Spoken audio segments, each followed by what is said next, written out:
Good morning, everyone. Welcome to Shooting the Shelf here on the Just Shelve It channel. I'm Jesse Arnold, and with me is the ever-ready sumo champ, Curtis Ackerman. How's it going, Curtis? It's going well. I'm going to give you a pass this week because I know you were very busy, but that intro is still doing that. I know. I don't know. I don't know what that is. I have not had a time to look at it, but I heard it. I was like, oh, here it comes. It's going great, and then Like, I don't dislike it, but I've heard it so many times the other way now. It just feels wrong. yeah. It's like the special edition of the song where like, oh, we edited it just because. Right. Yeah. All right. Well, it has been a busy week. I am happy to be here once again, rushing home from a con to be here on time for It looked like you guys show. had a blast with a lot of fun friends, and looks like it was just it looked like it was a very fun con. It was, and I'll hold off talking about it. We want to get our guest on here and talk with him and get into that. But if we wrap up and people are still hanging out in the chat and want to hear about my thoughts on RetroCon, we can do that at the end of the show. I will give us a little 30 seconds. I'll give you a little. I'll give you a little teaser. Yeah, it was it was a great time. Len via Wolf King Customs ran a street team for the Horsemen. At RetroCon, instead of the Horsemen having a full presence at the show, they had a killer display. They had stacked shelves going up like 10, 15 feet in the air. Like, I took a picture of Greg in front of it. It made Greg look like a normal sized person. And just stuff. They had like little windows with like shelves. I told Len, and for those of you who know the store, Hill's department store was a big thing for me growing up. It was, a department store. And I would always go back to the kids section and the toys. And there would always be, this is one of my most vibrant memories of toys and this hobby as a kid, was seeing like the Return of the Jedi end caps. You'd walk back, past the clothes, the shoe section or whatever, and there's the toy aisle. And then there's this end cap, and they've got like a clear plastic sheet around the entire Return of the Jedi Battle of Endor set. So you've got the Ewok village, the walkers, the speeder bikes, the biker scouts, the Ewoks, everybody out full on display, like a full on diorama of the toys, and then like just boxes underneath it and boxes going up. And that's what it felt like, but with Mythic Legions, because they had like the cosmic figures all out in display and it was cool because I got to pose a couple of them. So it was just really cool to see that. You don't really get that at stores anymore. So seeing that with my favorite stuff, getting to be a part of it was really fun. Was a weird spot where we were. It was better than it was last year, but it was still kind of a weird spot. And it's classic toy show with the RetroCon. There's tons of old stuff, all the way up through modern stuff. But yeah, it was awesome. A lot of fun. Well, real quickly, for those that weren't able to attend, I want to say you guys had probably the best hype man in the business, because Hedgehog was going live one after another on Instagram, on Facebook, on this group, on that group. And man, I tell you what, I don't know if it was the most fun event ever, but he sure made it sound like it was. So yeah, I definitely got a good hype man there in Hedgehog.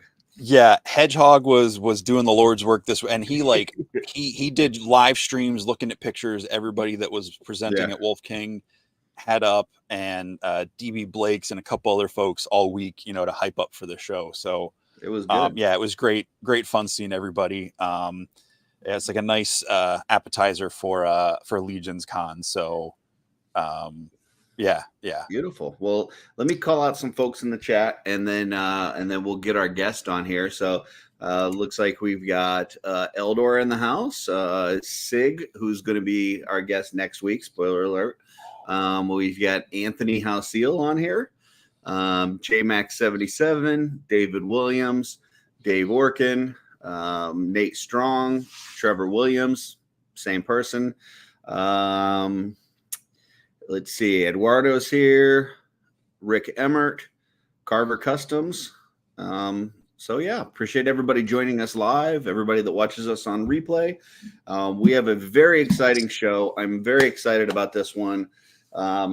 ever since we knew that Cosmic, where the first wave was starting to come out, and then obviously we've had a new wave that's still up for pre-order right now. We really wanted to get this next guest on because this guy lives and breathes Cosmic. He is known as Cosmic Kevin Dufrene. Welcome, Kevin, to the show. How you doing, Kevin? I'm doing great. Thanks for having me. It's beautiful to have you here. We've been so looking forward to this. I know you don't do a lot of appearances, so we are excited to have you on the show. Appreciate it. Yeah. Jesse? Well, it is good to have you here. You did the setup. I didn't get to do my warm digital welcome. Oh, I'm sorry. Dang it. Hold on. Let me kick you right back out, Kevin. No. Right. Don't kick him out. You're going to give him PTSD for Banhammer. My hands are here. I did not do that. Look, I'm already used to it. You already kicked me out once before. Just know that you're warm digitally welcomed. So Dave Bennett is also in the chat. Sorry, Dave, missed you. Yes. Okay. It's good to have you. We've been talking about getting you on, and it was like, oh, well, let's get him on for Cosmic. He's really hyped for Cosmic. So yeah, Cosmic is here, and we're gonna hear all of Kevin's thoughts about that. Yeah, and some other stuff. Gonna go deep in Cosmic and talk about customs and what he's got going on. Normally we go right into shelf selections. I've got a little bit of we don't normally do show and tell, Jesse. I know that's OffWorld, but I got something in today and I've got to show it because I'm really excited about it. And it is the Batman movie collection from McFarlane. This was the limited edition, timed edition thing. And I got to say, I am over the moon with this thing. You got your Keaton, your Kilmer, your Clooney, your Christian Bale, your Affleck and Pattinson, and the little bat signal down here. This thing is just, I'm not even going to take, I'm not a mint and box collector, but this display is too nice. I'm not taking those out. But I was super excited to get that in today, and they did an amazing job on that. Especially for the price, I think it was like $120, which comes out to like $20 per figure, and you get the display and the light and everything else. That was a no-brainer. So very cool. Let's see. Got a couple more people in here. Got Bernie Clement. I guess that's the only one. And then Ed is saying Kevin is the man with Cosmic, such a vision. Yeah, we'll get into that because I know even leading up to them coming out, Kevin was doing a lot of heads with some really intricate paint jobs and just doing some crazy stuff. So let's get our shelf selections out of the way and then we'll get right into that. So starting off, this is mine this my first one.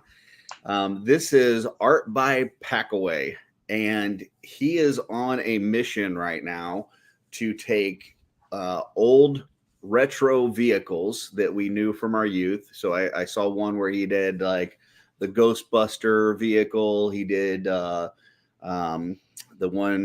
Mystery Machine from Scooby-Doo, and he's drawing them as if they basically were left out and just time has passed by and things have gone on. So they're broken down and it's been many years. So this is the Batmobile, the old Adam West from the 60s show. And then there's just a lot of details in there, like the na on the side and just some things from the Joker and then the detail that he puts in there with bullet holes in the car and rust and everything.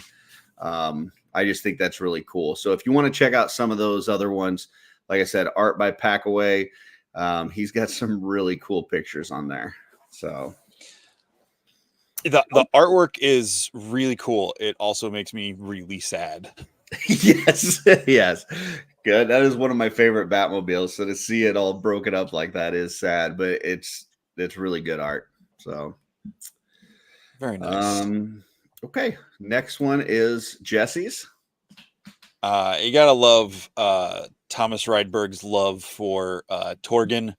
And again, just scrolling through, I loved seeing that the hints of autumn on the trees in the back there, and these two barbarians out doing their thing. So yeah,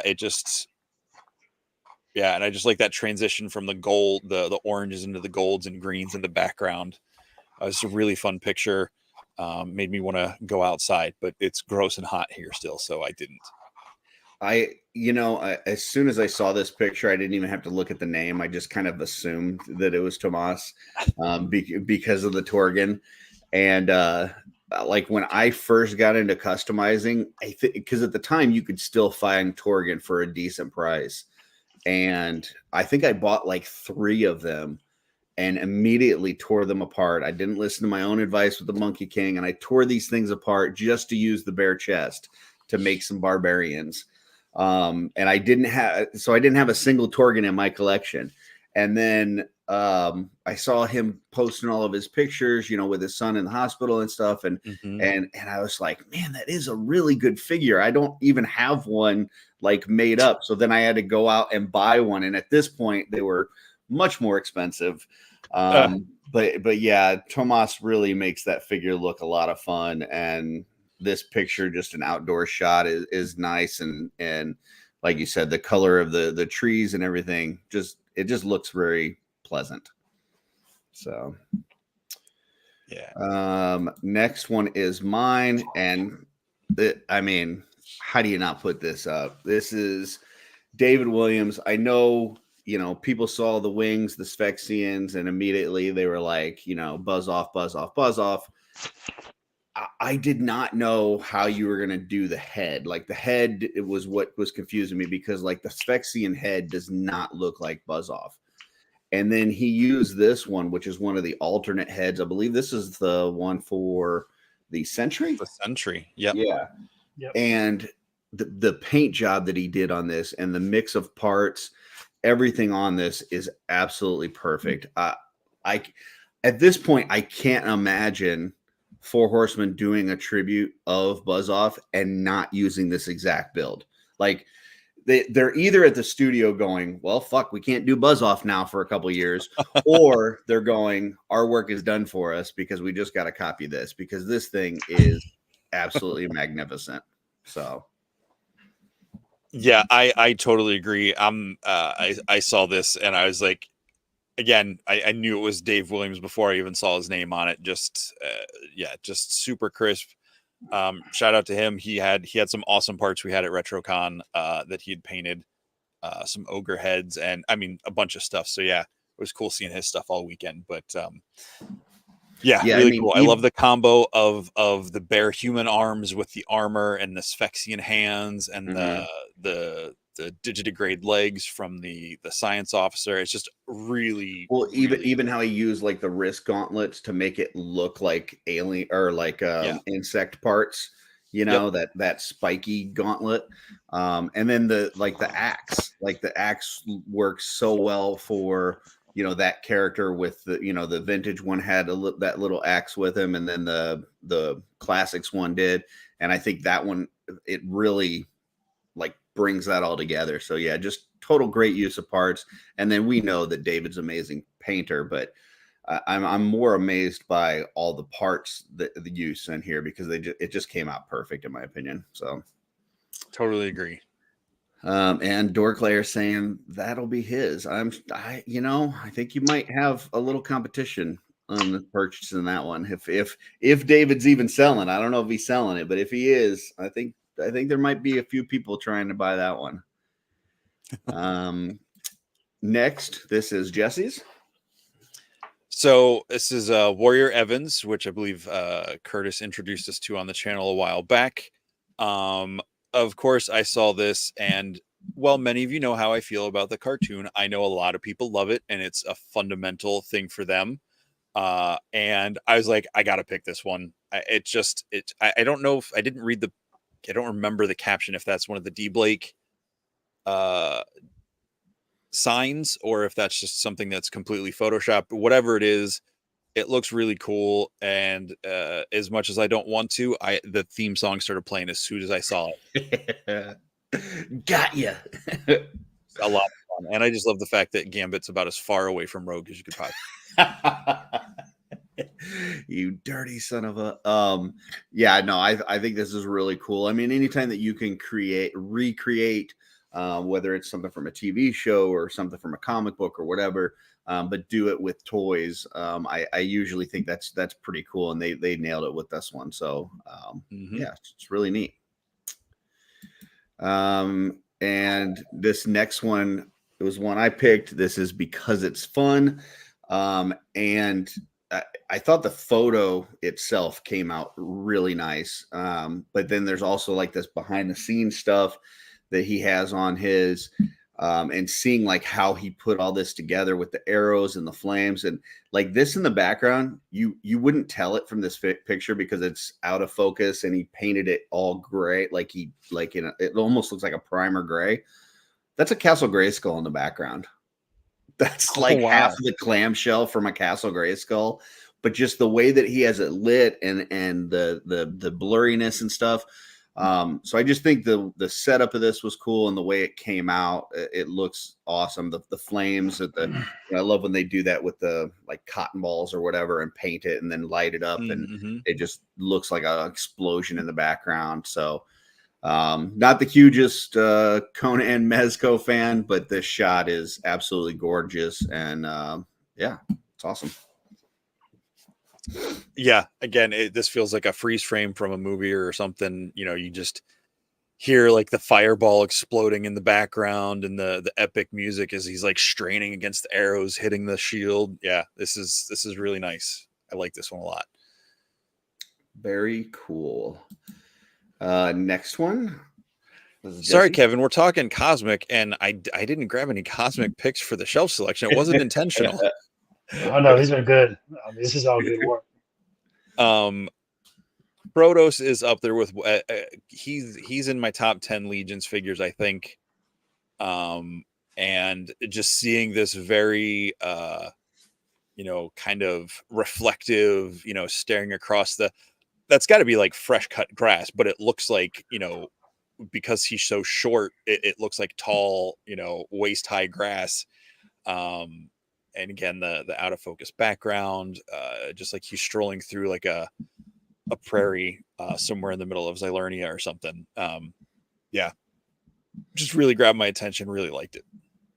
Yeah, it's a very cool shot. I will say, for those that are taking notes at home, keep this in mind as your grass and trees and everything start turning colors around. You take your figures outside. There's a good chance Jesse will make you a shelf selection for the week. So definitely on a nature kick right now. But I do love how it basically is coming up to his waist. It looks like it is to scale as far as like where, what he's standing in. And then just the colors and the focus and everything is just really cool. So yeah, definitely like that one. It honestly reminds me of the scene in Gladiator, like at the beginning and then at the end of the movie when Maximus is like, he's kind of daydreaming about walking off into the wheat and his hands like brushing over the stalks, and it just kind of has that if you turn this camera around, is this a horrible scarred battlefield on the other side, or is it just more nature? Like yeah. Well, and tip from professional photographer 1/6 shooter, make sure that grass looks in scale. That's true. Good call. No, and don't have any like little clover leaves and stuff in there. Don't have any weeds. No dandelions. No, I'm all about dandelions. I love the dandelions. So all right, and this is my last one. I don't really collect video game figures, whether it's the Street Fighter, Mortal Kombat, Mario, and I don't collect any of that. But this thing, I just thought this was spectacular. I love the statue in the background, the reflection coming off of that blade on his hat.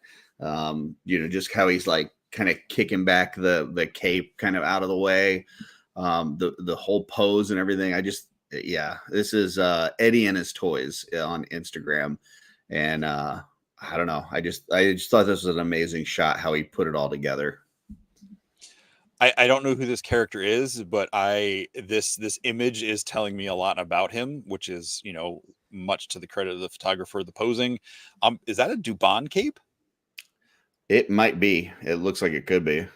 But yeah, I just and I believe, and Chad can correct me if I'm wrong, believe this is Kung Lao, but I'm not positive. So okay, yeah, they can correct me if I'm wrong. I was thinking it was one of the Mortal Kombat guys. Yeah, it is the one that came out a couple figure. years ago. He has that hat, helmet thing. But yeah, really cool. And I love me some Yo-Yo Ma night fight from the Crouching Tiger, Hidden Dragon. It is one of the movie tracks that when I think of a fight at night between like two very established like martial arts warriors, those drums just start. As soon as I saw that title, the drums started playing in my head. So yeah, that's well chosen music as well for this picture. Very nice. And Jesse, you got the last one. Yeah, unfortunately I had a different pick because I was trying to get my picks done early in time for Curtis this week because I knew I didn't want to miss them going to the show. But then I can't remember if I saw it and then you sent it to me, or I don't remember how it you worked. Just sent it to me. You said, throw this in there. I was like, okay. And yeah, this is the Bendu from Rebels, full custom. I believe it was a Kong or some sort of ape figure, with a bunch of like hand sculpted, like the armor and the clay and like all that fur was on there. I think it was a 3D head he sculpted and printed. Corey McCorrick. This thing is amazing. Yeah, I don't know what it just blew my mind because I never thought of seeing anyone make this, and when I saw it, my jaw just hit the floor. And I think it was like within an hour of me sending you my initial picks, or something like that. But yeah, just really, really clever use of parts and just ingenuity to make this thing. And I just really love that faux hair beard. Just really, especially with Ahsoka going on and all of that in the show. This just really, really, I believe if you go to Corey McCorrick on his site, his Instagram page, he has it described what the pieces are. He did not hold back. It looks. He says, head is an original 3D sculpt. Body is a Skull Island 18-inch King Kong. Skull Island. So for Nate was asking about scale with other figures. Looks like this is 18 inches tall. So that would work pretty well with the Star Wars figures, depending on which ones you're using. Back plates constructed from pink foam insulation, craft fur hand applied to the face, in addition to cut, shaped, and layered on the torso. So yeah, that's cool. This is just a lot of work. I think I could see this being like a HasLab project or something. This is like, it's just really well done. So yeah, that's cool. I had to make sure that I followed him on Instagram because I was not following him until this. So, and keep that in mind, folks, as we go through the shelf selections.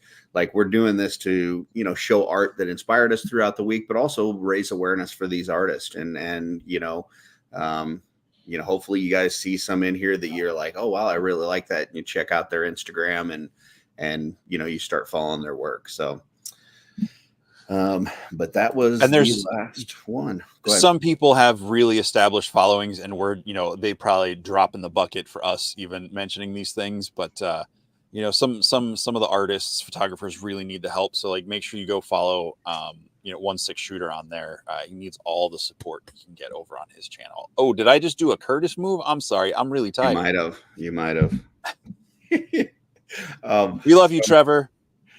A little side note about Trevor. So Trevor sent me a package. I had won the Cabal Creations coloring book on their show, which my family has started to color. And he sent it out with a t-shirt for Legion's Lounge, which, by the way, their t-shirts are awesome. They're fire. And he threw a little Frazetta sticker in there too, because, Trevor's a little bit of a joker himself. So there you go. But Kevin, Cosmic Kevin, we need to talk, buddy. So I first knew you as part of the dwarf community. Like you were one of the big dwarf guys, like you putting out a bunch of customs for dwarves and all this and that. And then all of a sudden Cosmic came along and it was alien head after alien head after alien head. So can you talk to us a little bit about, like, first of all, what got you into customizing and collecting these Legions lines, and then, you know, how that love for Mythic Legions then all of a sudden just transformed right into the Cosmic. All right. So as far as getting into Mythic and all that, I was in on the first Kickstarter. I knew the Four Horsemen. Excuse me. I knew the Four Horsemen from Goliath stage with Outer Spacemen. That's where I first found out about them and started collecting. Mm-hmm. So transitioned from Outer Spacemen, and I want to say it was their Gothropolis line at the time. They did a Kickstarter for either Gothropolis or the Birds. I don't remember which one. And I got into those. From there, they did the Kickstarter for Mythic Legions. Did the Kickstarter for Mythic Legions. Now, pretty much went all in. Throughout this, like with these other lines before Mythic Legions, were you customizing on some of those, or did that start with Legions? No, that started with Legions. Okay. So I've got one custom to my name before that. And it was actually it was a Outer Spaceman for Toy Apocalypse, which was the show they did way back in the day where they announced, I believe that was the show for Power Lords. So I did a custom then, and it was pretty good, I guess. Paints weren't great. It didn't survive the test of time. It was apple barrel paints or something. Like, I didn't really know what I was doing. I watched a couple of videos and threw something together. I did that, and it was actually Justin Johnson from the King's End of the Mountain that actually got me into customizing. He sent me a box of heads from my action figure customs, and just said, "Hey, grab you some paints, grab you some Citadel paints, you know, try customizing," which I did. Unfortunately, he didn't get to see anything before he passed, but he sent me a box of heads. It was dwarfs, of course. It was a couple of dwarf heads. And I'm nervous. I'm drawing a blank on That's okay. The actual dwarf head. It's the same head that we got in the head pack recently. Oh, the Jarund. Yeah, that's it. Yeah, Jarund. So he sent me one of those heads, and he sent me a couple of 3D printed heads. That's pretty rare head to send out. Yeah. Yeah, so he said he had spare, so I talked to him about it. He said he had spare, that he used the armored one on another one. He had several of them, and he had that one in the box, and told me to try painting it. And that was actually the very first Mythic Legion head I ever painted. And I didn't do a full thing. I started with beard. I actually watched Nikki McCall, watched her do tutorials on that, and then I tried it. From there, I painted the heads that he sent me. My actual king for my the dwarf clan I made up, which that's kind of the thing about me. Like, I like storyline around all my creations. So in my head, as I'm painting, I think of who they are, what are they associated with, what's their history, to try to paint them and try to kind of visualize them. So I kind of created my own custom dwarf clan, and I painted those heads. So the Dwarf King was the very first custom I ever painted, full Mythic Legions. And that was one of the heads he sent me. I'm still big into dwarves, so I did a few more dwarves after that. But my real history, my real passion is sci-fi. You know, I grew up with stuff like Space Above and Beyond, Farscape, just you name it, like video games like Mass Effect. Like, I've always had a thing for Star Wars, or for sci-fi. Like, Star Wars as a kid was huge. there's a lot of my elementary school pictures where I'm holding a toy, a Kenner action figure in Yeah. it. Like I've got like my kindergarten one, I've got like a Morgan Guard in my hand. For my first grade, I've got the AT-AT palette in my hand for that picture. So it's always been, something sci-fi, something Star Wars. That's where my love really started. Like I remember probably the first real sci-fi movie I saw was Return of the Jedi. Um, I was really big onto ET as a kid. Um, Flight of the Navigator. I love that movie. I Oh always yeah. wanted to get on that ship. So it's always been sci-fi for me. I love fantasy as well. Hmm. If I'm like playing a video game or something, dwarves are always been my jam. They've always been my thing. So for mythic, I'm really big into dwarves, and you got to have enemies to fight your dwarves. So I'm also big onto orcs as well. Not as big. I'm not a completionist. What whatever I can get at the time, I'll get. I'm not Hmm. going crazy looking for them. But if it's a dwarf, yeah, I'm getting a dwarf. I'm getting multiples of them. I'm getting parts for later customizing. Like I'm looking at a thread spool in front of me that I think it's the 60 count, and I've got Hmm. Okay. it's full of dwarf heads all primed, ready to go. And I eventually will get to those and get back to dwarves and paint those up. But yeah, it's just I don't know, just cosmic. It ticked all the boxes, and like it's just what I wanted from them. Like I like the Four Horsemen style. I like the way they do their sculpting, where it's sculptural, then it's articulation. So they've got really well thought out articulation, but they try to break up the sculpture of it. And that's Yeah. always been a big thing with me. And it clicked all the boxes when I saw them. Just that was it. That was my Star Wars for me. Mm. That was the thing that just I don't know. It clicked all the boxes, and I was set on that. Yeah, I mean, they do a really good job of, making the parts interchangeable to where you can, pop these things apart and recreate them or mix and match parts any way you want. Very similar to that David Williams one that we were looking earlier that, combines parts from like 5 or 6 different figures.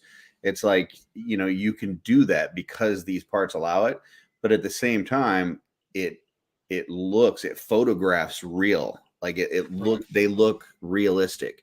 They don't have these crazy joints to where when you're photographing it looks like it's a toy. Like there's Right. shots and beautiful photography that I've seen that makes it look like it comes straight out of a movie. So yeah, I think that's cool. One thing I did want to touch on that you were saying was that really you started with customizing in Legions and you really haven't been painting that long, Mhm. which is impressive to me because just from your work I would assume that you've been painting for a really long time. And I think that's a good lesson to folks out there that you know like Kevin was just saying his first one really didn't hold up, and maybe that wasn't the Yeah. best, but it got him started on this path, and everybody starts somewhere. And they're that may lead into something else that we got going on here soon. I think we got a big announcement next week. And I don't want to give away too much, but we do want people to start painting, and I'll let you know that this thing's going to be around painting, and you'll want to tune in to see what we got next week because we got something big for you. So yeah, that was cool to hear you say that, Kevin, that you haven't been doing that long. Right. No, so this is actually my second year. I think October is my second year of actually painting. Um, and the biggest thing and the biggest advice I give is go watch videos. YouTube was my best friend at that time. There's another guy on Instagram, and I should have looked up his name. I want to say it's JCM Creations on there. He does Oh, a lot of Hmm. realistic heads. I That's what I started with a lot watched. of his tutorials too. They're really Yes, good. I went all the way down his list on there, and um, that's how I actually learned how to do flesh tones and how Yeah, to paint. his So flesh I tone would, tutorials for anybody. What Kevin's saying, hey, amen to what Kevin's saying, because JCM paints, he does JCM custom paints. He's got a Caucasian flesh tone tutorial and a dark skin tutorial, and they're both fantastic. Like yep. they're easy to follow steps, and the like even for when I tried it and I was very new and I wasn't very skilled, his process allows you to put out something that is very respectable, and then if you keep doing it you can get really good at it. So And that's actually what I did. So I took his processes for each skin type, mhm. and I just took that process and I changed like colors. Like, okay, so the base color is going to be this, but I want this to kind of show through. So Mhm. I just took his process and just flipped colors around, and that's how I got to where I'm at. It just I followed his tutorial, and I've watched or read or whatever on Instagram, Nicky Nicole and a few others. But yeah, he was instrumental in getting me where I'm at. Jesse, it looked like you had something that you were going to ask. I was gonna say, do you mind if we pull up your Instagram No, and go for it. take a Yeah, look go at for it. that dwarf head? Yeah, It's so I it's think going to this be the is the very right bottom one. of the list. Mm-hmm. Nope. Wait, I'm clicking on the wrong thing. And while Jesse's pulling that up, just a good point for what Kevin was saying there. There's a lot of folks in this community that have shared their knowledge, their experiences. Nikki Nicole has a lot of good tutorials out there. I know Dennis Derby has shared some paint recipes in the Cabal. Wolf King Customs on the Wolf King YouTube page. We've got several videos that like Stephen Bishotti and Emil Wickman has done as far as painting different things. And I think Billy Beige did a rust tutorial. So there's a lot of different folks in the community that'll help you out too when you're getting started. So don't feel like you got to learn all this on your own. There's a lot of resources available. So This head, this was the one the Jeroen that you repainted early on. this is the very head he sent me. And what's funny is if you look at it and you look at the head pack, they're Mhm. almost identical. Yeah, that's Mhm. awesome. Other than the highlighting, of course. But yeah, it's kind of blew Well, my mind when I saw that. the beard looks fantastic on there. I love how the beard came out. Yeah, Yeah, the that was different following Nicky tones. Nicole. Yeah.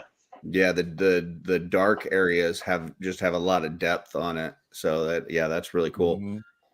And I know a lot of people, would put down a dark color and then do a dry brush over top of it. But I know from talking to you, you're not a big dry brusher, right? No, I'm not. And there's nothing wrong with dry brushing.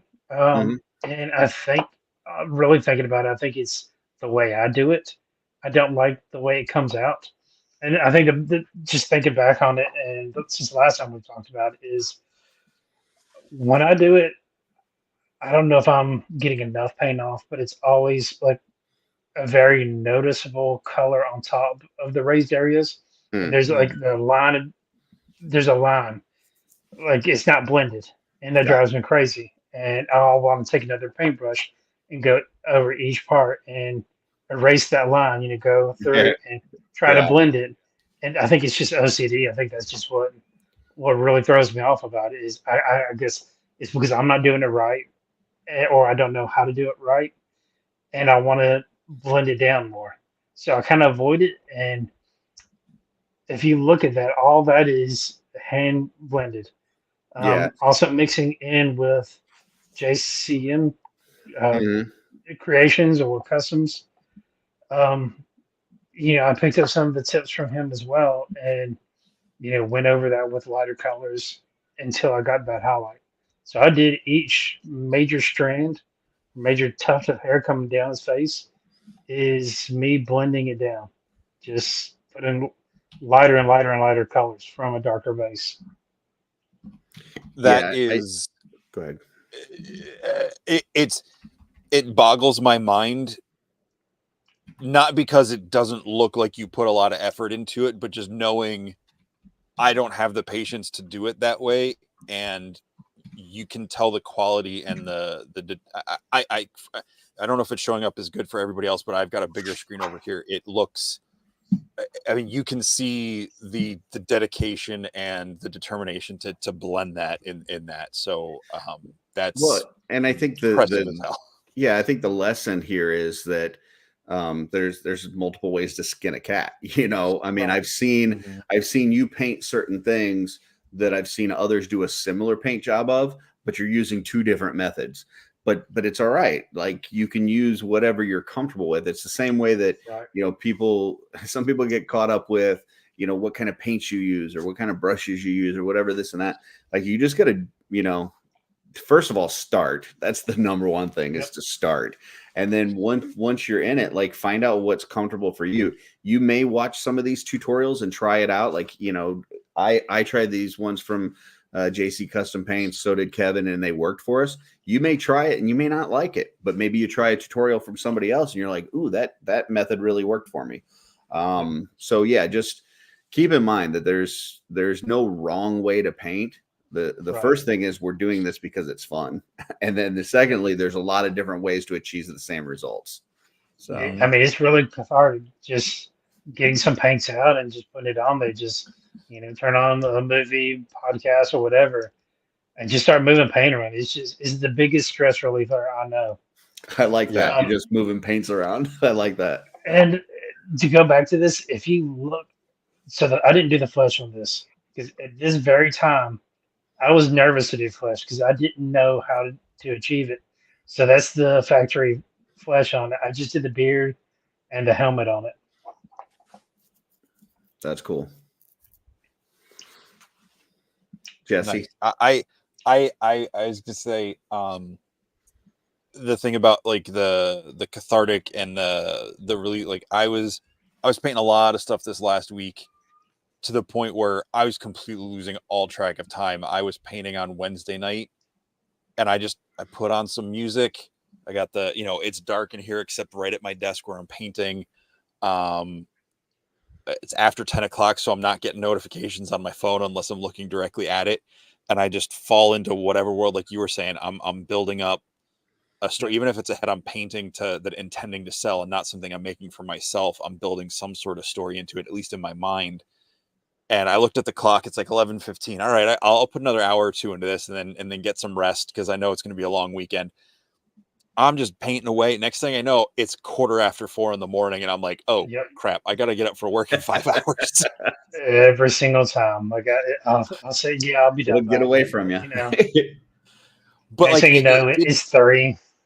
Yeah, like it's such a I mean, yeah, sometimes with the fine details and stuff, it can get a little frustrating. It's like, oh, I messed that up, or set it down, or I drop it into my palette, and it's like, but it's like, hey, it's paint. I can wash it off, and I can fix it. It is fun. I'm doing it for fun because I enjoy it, and if I can sell some stuff so other people can get stuff, all the more power to them. And this head being your first one is just.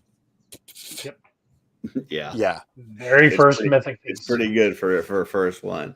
We were talking about how there's many different methods and stuff, and I don't want to criticize your method, but in that picture there, your thumb looks very clean. So I started actually doing it. I paint my thumb.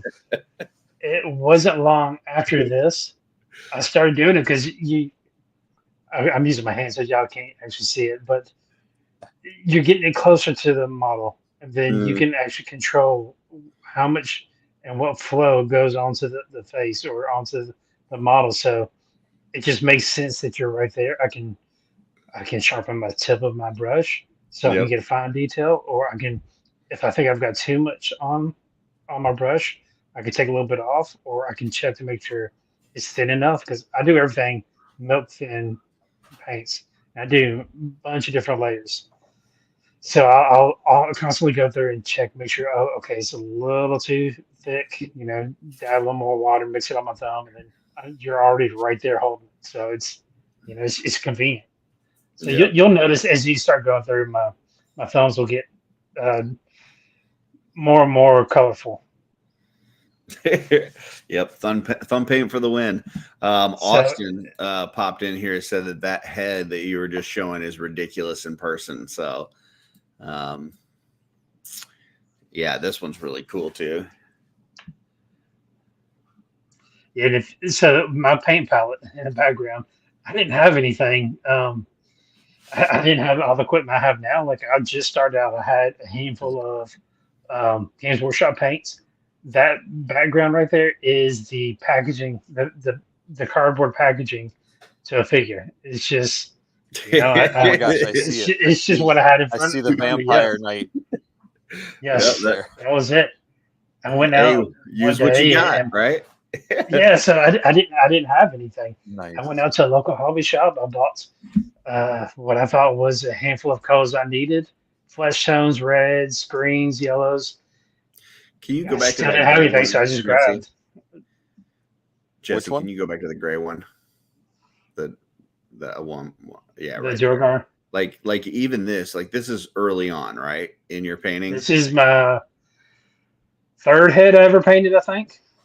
I mean, the darkness in the crevices where that needs to be is really good because early on, what a lot of people struggle with, especially on flesh tones and stuff, and obviously this is a different color flesh tone, but is not making everything the same tone. You don't want everything to look, those, like, you've got the little crevices in the eyebrow and then around the cheeks and stuff, where you can see that they're visibly darker.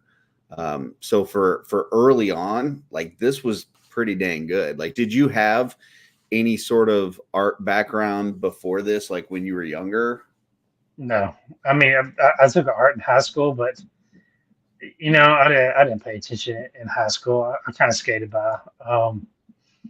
No, really, I can't draw to save my life. It's just really watching a bunch of things and just trying it is really the biggest thing. The one thing that bugs me the most about this picture is I still don't know how to take pictures, for one thing. I did the eyes in this, but just the shadow of the lighting in the room is you can't see him. So he actually has red eyes. He has pupils, and I was really proud of it at the time. But just crappy cell phone picture, and I didn't even have the proper lighting. So when I was painting back then, I don't have the setup I've got now. I had the overhead light on. I went grabbed the lights in the room and just kind of moved them all closer to where I was sitting. Yep. And that was it. And of course, they're yellow. So now I use natural lighting. I'm actually at my workstation now. So now I use natural lighting. And I've actually got multiple lights around me. So I've got one on either side of me. Now I've only got one on, but I've got one on either side of me. So I get the best all around light coverage. So I can see everything as it should be, proper tones and whatnot. Yeah, I mean, I was using a book light at first because I wasn't going to read a book with it, so I had it just spare, like, not doing nothing.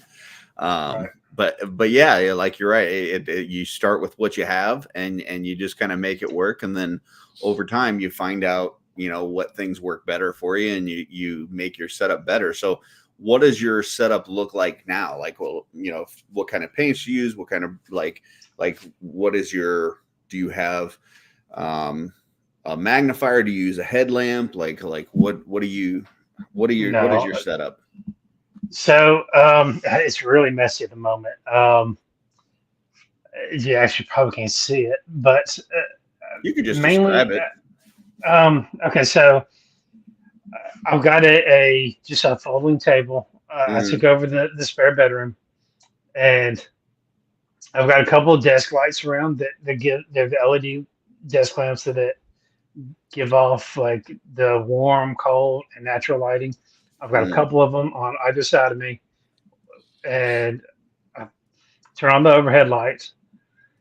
Any light basically I can turn on in the room to make the room as bright as possible. I'll do that. No headlamps, no magnifiers. I'm naturally nearsighted, so that helps me. Gotcha. So anything distance, yeah, I got to wear glasses. You know, That's kind of unfair. That's almost like a superpower. I know, I think Jeremy says the same thing, that like he takes off his glasses and then he can do all that stuff in close. Like yes, I got one of those big magnifying, lamps that you got to like put over this stuff. Otherwise, there's no way I'm gonna do like a pupil or something. right. So And I bought Yeah. a paintbrush set that has been a game changer for me. And I don't know if I can show it. oh, nice. Artistic. Um, they are actually probably the best. I'm sorry. Do you want me to hold it back Yeah, up? if you hold that up real quick.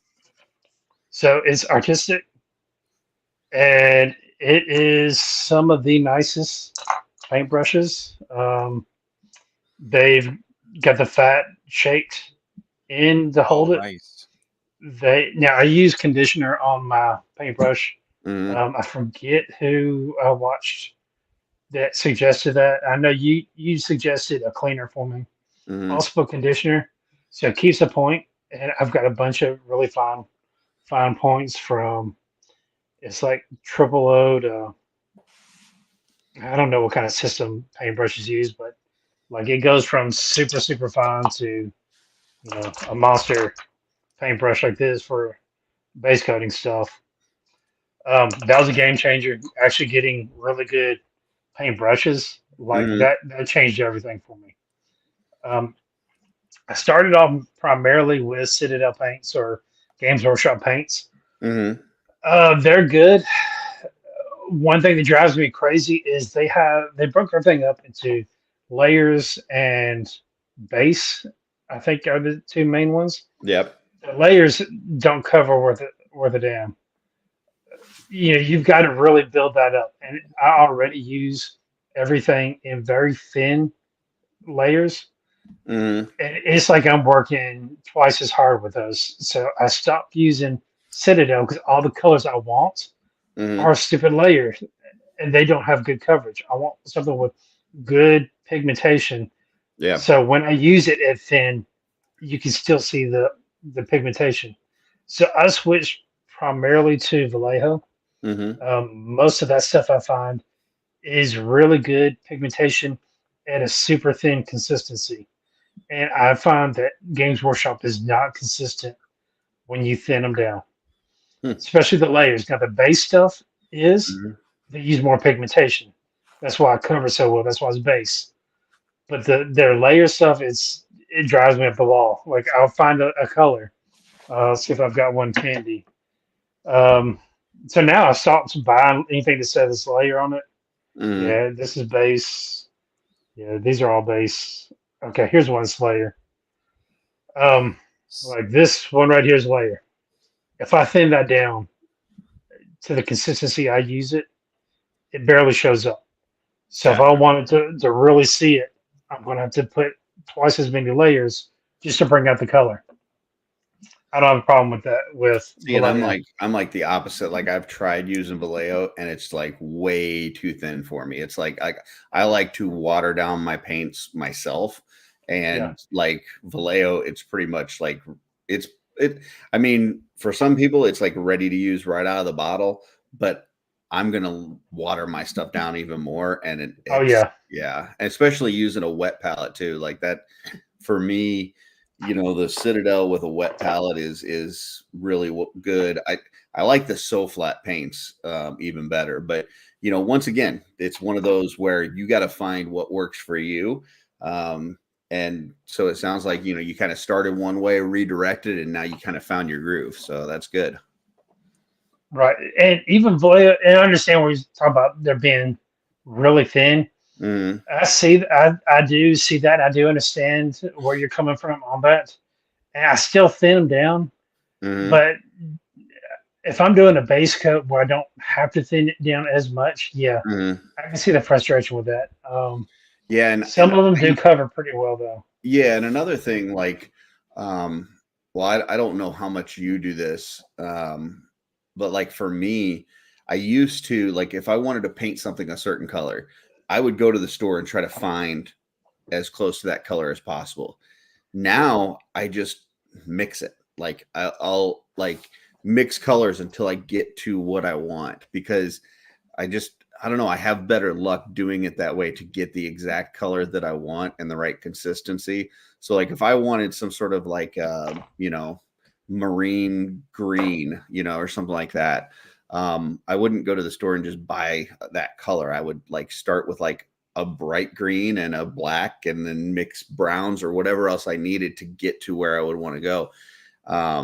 And it takes a little bit longer, but I don't know. I enjoy it more, and I feel like I get the exact look that I'm looking for. So So that's where I think I wish I had more of an art background. mhm, Um, I don't know how to do that well. mm, I will if I don't have the color. I'll sit there and I'll add a little bit of this, a little bit of that until I see the color I like. yeah, I really do eyeball it, but sometimes it takes me a little more to come to the end result than I guess if I had studied this, like knowing to add green to a gray to get different tones. dude, That's something that I've really started picking up now as I've yeah, gotten into it. But I actually wish I'd paid attention to school. I wish, uh, yep, I I, hear I you. I wish, I wish I knew all that kind of stuff. Yeah, I hear you, Um, because like I just color theory, like basic color theory, like the whole color wheel, yes, to yep, where like you can look at, like, let's say you're using green, and you look at it and it goes, it's not the right color. Like if you're trying to match a color, like if you're trying to match a factory paint color or something, and you're like, yeah, you can go, okay, it's a little bit too much blue in it or something, and then you look at your color wheel and you go, okay, what's opposite of blue? Okay, that's what I add to take some of that blue out, yeah, and just some of that like basic color theory and stuff. Like you said, I paid no attention to any of that shit in school because I didn't care about art whatsoever. yeah, And yeah. now I'm like, man, why didn't you pay attention to this stuff? Because now you're trying to learn it at 40 something years old, and you're old and stupid. Um, Yes, I yeah. I was literally in. what's that, just Go Jesse? ahead. squirt. I literally just squirt stuff in my palette and mix it with a toothpick, and I'm like, oh man. And then it's like the little cup on the palette is overflowing. I have way too. I'm painting like one pauldron this color. I have wasted so much paint. Most of the stuff I Yeah. use the craft store paint, but um yeah, it's such a hot Well, mess when I'm trying to mix stuff. I'm just like Yeah, mad scientist dropping stuff in there until I figure it I out. mean, you guys know me. I love my sentries, and that sentry armor is such a unique gray that it's like this gray green color. Hmm. And so like I ended up mixing an entire bottle of it, because I knew I didn't, it took me a while to get to the color that I liked, and I didn't want to have to do that every single time. So I just filled a whole dropper bottle full of it and just mixed it until I got to the right color. And then I labeled it like Century Paint, and that's it. So, yeah. yeah, if there's something that you're going to use a lot of, yeah, you might want to do it in batches and keep it. But otherwise, I just mix up a little bit, use it then, and done. So, Yeah, so if y'all ask me what color something is on one of these, I can't tell you because I added a little bit of something to it to get it.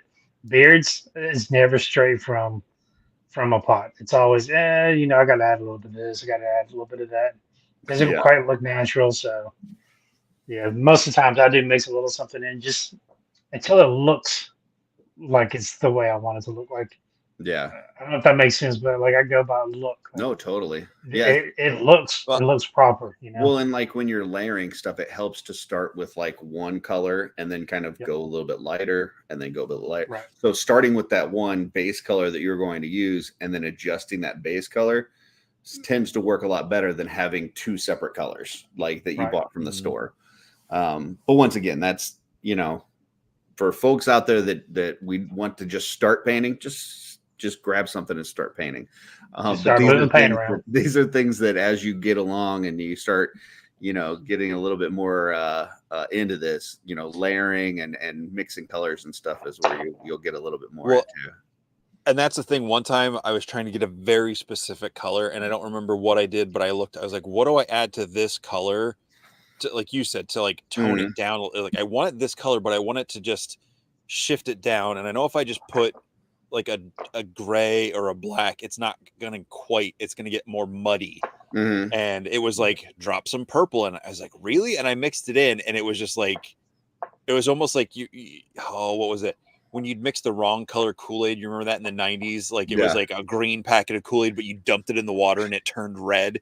It was like that. I was like, what sort of sorcery is this? And I've never done it again. Work? I've never taken the time to be like, I just keep squirting stuff in there until it works. So yeah, there's definitely different ways and to go about doing this. And having a color wheel helps so much though. Like and I really didn't start getting into mixing colors until I watched Steven's videos on flesh tones. And like a lot of people will use the closest thing that I've seen out of the box or out of the bottle to like Caucasian flesh from Mythic Legions, your basic ones, because obviously the Deluxe Legion Builder one, they changed the tone a little bit. But like your basic flesh tone for Mythic Legions, a lot of people use that Kislev flesh from Citadel, but it's a little bit too pale. And so like I would use it and I would, add some brown to it or something to try to darken it up, like make it a little bit more tan, and it would never get the right. And so I'm watching Steven and he's like, oh, you add a little red, add a little yellow, and mix it up. You might need to add a little bit more. And he's just kind of adding yellow and red until he got, and it was like, then it was like perfect. Like it was an absolute perfect match. And I'm like, I wouldn't have thought to add red and yellow like to a flesh tone, but it works. So yeah, I mean, these are things that as you get further along, but I want to look at some of your cosmic stuff now, because before the cosmic wave even came out, you started doing heads like one after another. And I remember at one point I told Len, because I knew Len had started working on some heads that he wasn't selling yet. He just kind of was working on them, and I was like, you need to send a box to Kevin, because this guy is freaking killing these cosmic heads. So yeah, tell us about this one. This one happened. It's really kind of an accident, especially the colors I got on this. So one thing I started doing at this point in the process is I'll take the picture from like off of Lynn's website, just the gray tone picture. I'll use my phone and like just highlight over it and add color to that image to get a kind of idea if it's going to look right. So originally it was going to just be this color in the frills, like in between whatever's going on in the head there, the kind of webbing. And I kind of liked the color red on it. I like that tone of red. And I'm like, well, let's take it the rest. So I just did the space in between the kind of webbing between those horns there. And then I kept going with it. I was just like, well, this is kind of a nice color red. And sea creatures, because I think it's based off of some kind of aquatic alien or aquatic race. Like, well, sea creatures are often bright in color. So then I just kind of kept going with it and kind of left it the way it was, and took a step back from it in the end and liked what I saw. I had a little pop of color because I didn't want it to be too monochromatic, so I added whatever those tendrils are around the gill area and kind of the bone, the mouth. Yeah, that breaks it up a little bit. I like that. Yep. This go ahead, Jesse. This post is showing 57 weeks ago, so over a year ago, and we've only had cosmic in hands 2 months? Yeah, not even 2 months. So I was preparing myself before the delay. Yeah. You were pre-gaming hardcore. Destination Stone here said, been wondering how you guys plan out your customs. I like the screenshot and color in your phone. That's a good idea. One you might want to check out, Destination Stone, is Emil Wickman on Instagram. He does a lot of these great tribute figures and stuff. And in his breakdowns on some of his Instagram ones, he'll show you kind of like, here's the parts that he used first, and he takes a picture of it, like with all the parts together, but no paint on it. And then he shows you, like, after he colored it on his phone or his tablet or whatever, and just added color, what he was planning on doing. And then you see the final product where he actually painted it. So it gives a good breakdown of kind of how that process works if you're looking to, kind of see how that would break down. This is another one that was just killer. Like the colors on here are so wild, and I love, like, on the tentacles there, like because see, I look at this and I go, okay, I can maybe accomplish this by doing this and doing some dry brushing, but I know you didn't dry brush this. So then I look at this and I go, without dry brushing this, I don't know how the heck he did it. So can you please explain to us this? So this was another experiment. I saw, I wish I wrote all this stuff down. I can't remember her YouTube name, but again, I just did searches out there for um, different painting techniques and whatnot. So there's this one girl out there that used inks to paint miniatures and stuff. Okay. I don't have inks. I made do with what I had. So what I actually did was I painted. That's actually a semi-gloss spray paint on the head. Okay. Then I used washes underneath it or over the top of it, but at various thicknesses of the wash. So where I wanted it lighter, I did it a lot lighter. So this girl painted everything in inks. She didn't highlight. She let the paint go in the recesses like a wash. Gotcha. To work as highlighting. So she would leave her inks thicker where she wanted something darker, but thinner where she wanted to show highlights, and it would gradually shade it. So this was kind of an experiment. So I did everything here with a bunch of washes, and I thinned things down. Like you can really see it on top of the head, where that's where I really, really thinned down my wash. And then around the folds on the nose, I went a little too heavy on that around the eyes. I try to blend it, and you can kind of see in the nose it doesn't quite work. So I put a pink over the nose, and then I did the green over that. I tried to kind of blend it on the model. Kind of ran together, kind of made a mess. It dried okay, but I didn't do actually any highlighting like I normally do. I just did a bunch of thin washes and let the color. So that's one thing that this girl did online is she did everything in the gloss, so it kind of beads up a little bit. Like it's got a different texture to it. And she used that to help make her highlights. So that's all washes in there. That's cool. I like towards the tip of the tentacles. Ears too. Is that the same in the ears? Same thing. Gotcha. I wanted you to break it up, and I chose a pink on that. Pinks, purples, like where you see at the end of the tentacles where it's really, really bright. It's because the wash didn't want to take to that area more than anything. Gotcha. A lot of highlights. You'll see it actually on the tips of the ears. Is just that the wash, and I think you'll see it on the next image on that. Is the inks just did you see? So you see the tips of the ears. Yeah. The inks just did, or the wash just didn't want to stick to that area. So it kind of made it a natural like this. That's cool. So it just made a natural. So the back of it actually was me trying to blend it, trying to do a gradient, going from the blue to the green. The green. And I think it looks the cool. highlight. Yeah. So, but the highlight you see is the paint just not wanting to stick to it, and I just left it. I was like, okay, it works. I'll just seal it like it is, and it works. I haven't tried it again, but there is a head I've got coming up that I am going to try, but with more realistic, natural colors. So I guess stay tuned when my job and kids' schools activities kind of settle down. I'm going to be going back into it. But I got another one that Go ahead. I was just going to say, for those people watching, like if you don't know some of these terms, like, you know, washes and inks and, you know, basically these are thin down but high concentrated, you know, paints that allow it to go in the crevices, like Evan was saying, to really, you know, kind of hit those recess areas and stuff. So I know Citadel has like these contrast paints that are really more concentrated than a wash.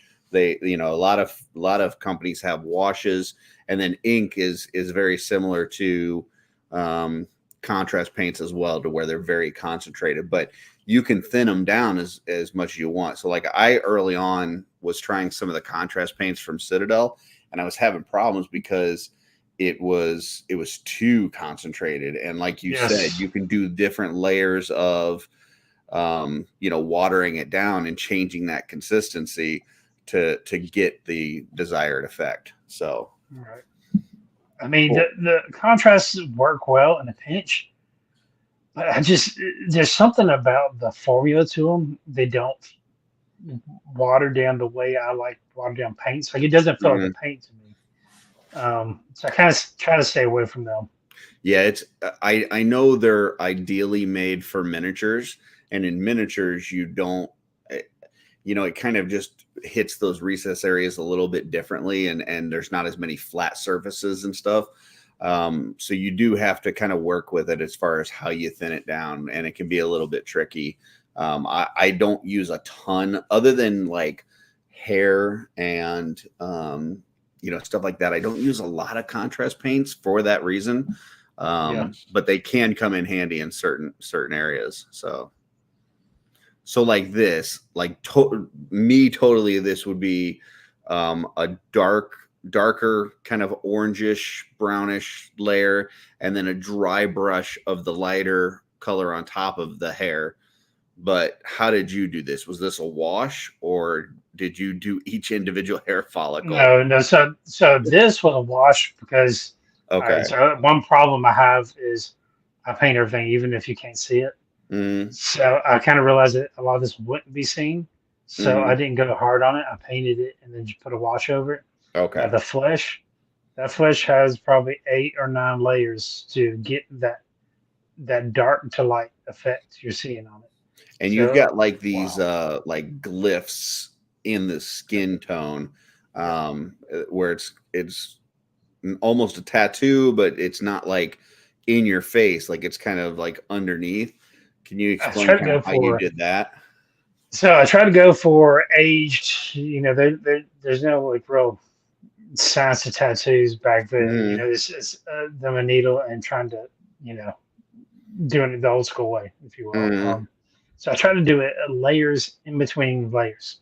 So I painted a couple layers, and then I did the tattooing. And then I started highlighting over that layer.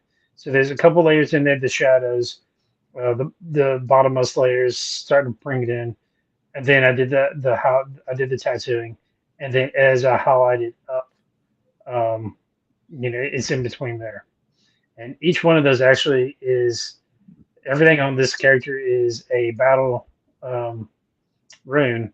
This actually a Norse rune. Oh, cool! Protection, battle, strength, war. I don't remember all of them, but they're actually meant something. Did you freehand all those? Yes. Oh, cool! Very cool. I'm not good at drawing, so that you can really tell at that point. And everything's way too large. Like kind of kick myself afterwards. Yeah. So that's him finished now. Okay, that better look at the actual skin, the way it actually looks in real life.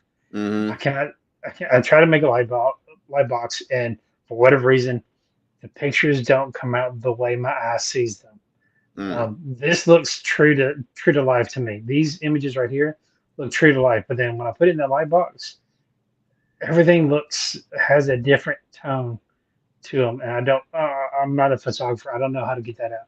There, it looks too pink, and it is not in real life that pink, and that drives me crazy. So I'm not. That looks natural. That looks like how it looks with my natural eye. See, there, it just looks too pink. and that's just something about that light box or the gray background. Something I did wrong. But you could add a little blue to the photo. You just send it to Trevor. So. Oh yeah, naturally. Gosh, no, no.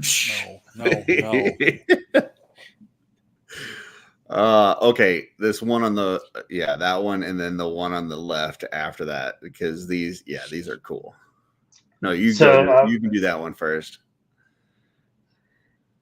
Go back to the last one. Yeah, there you go. Yeah, that's cool. All right, so there's a big story behind this one. My son, who's now in first grade, my oldest, their mascot is Fox, and so at the time he was really big on everything Fox. Mm-hmm. So this is a flying fox. Naturally, I had to paint it in a fox. Also, I grew up playing Star Fox on the Super Nintendo. Yep. That was the only console I had growing up was a Super Nintendo. And Star Fox was the game. Like I played the mess out of that. So this is in my head. I've created a story within the realm of Cosmic. You know, it's kind of adjacent to the story that these characters take place in the world that all the other characters inhabit, but just doing their own thing in a different place. So this is the pilot to a starship that I've created in my head. I've actually got the parts to complete this custom. I just got to find the time to finish it. Love you, Trevor. I'm sorry, Kevin. So let me tell you what I love on this one, and like if I was doing this like that skull cap, I probably would have done some dry brushing, but by you doing the blending that you do, it looks like very natural leather to me. Like the fact that you've got the edges are like the lighter color, and like even towards the top of the helmet, you can see like it just looks like worn, not old leather, but worn, broken in leather. It's so good.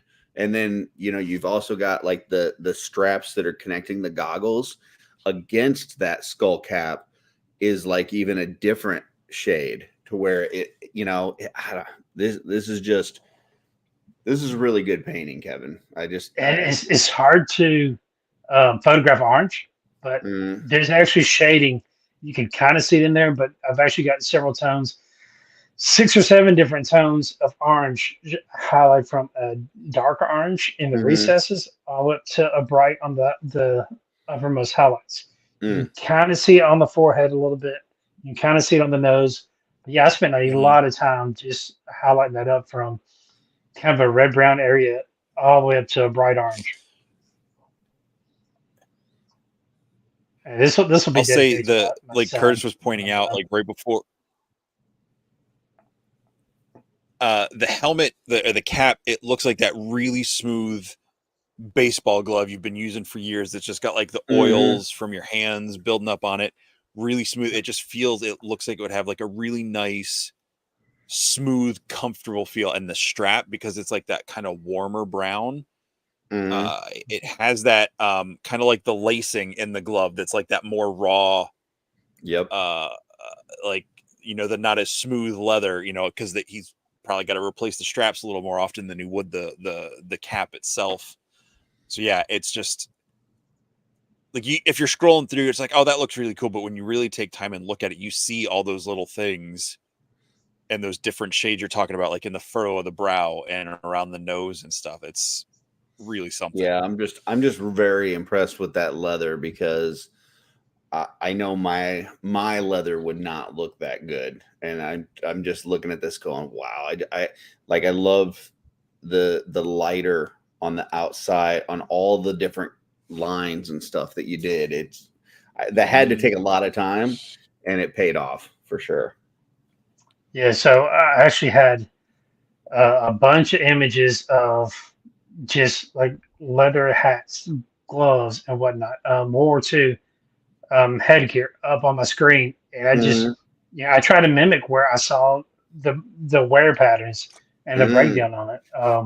So that's actually modeled after an actual flight hat from World War II.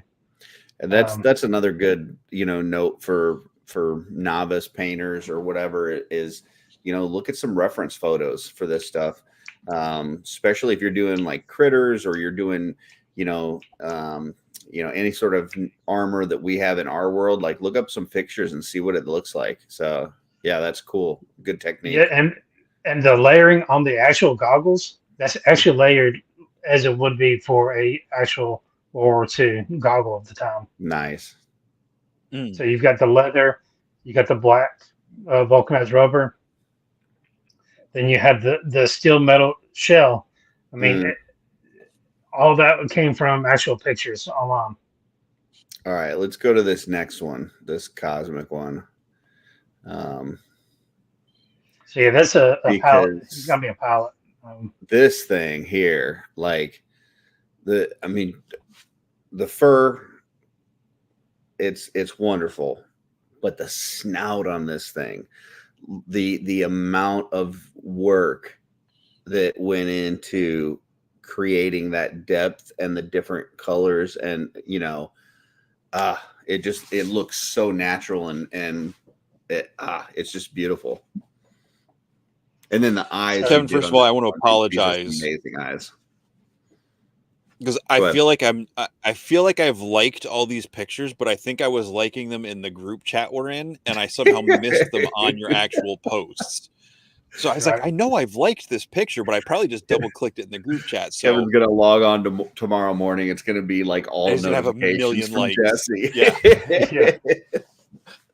I'm sorry. Actually, we did this on one of those rooms that Curtis opened one day. Yep. It was a rainy day here, and I was just like, you know what? I just feel like painting.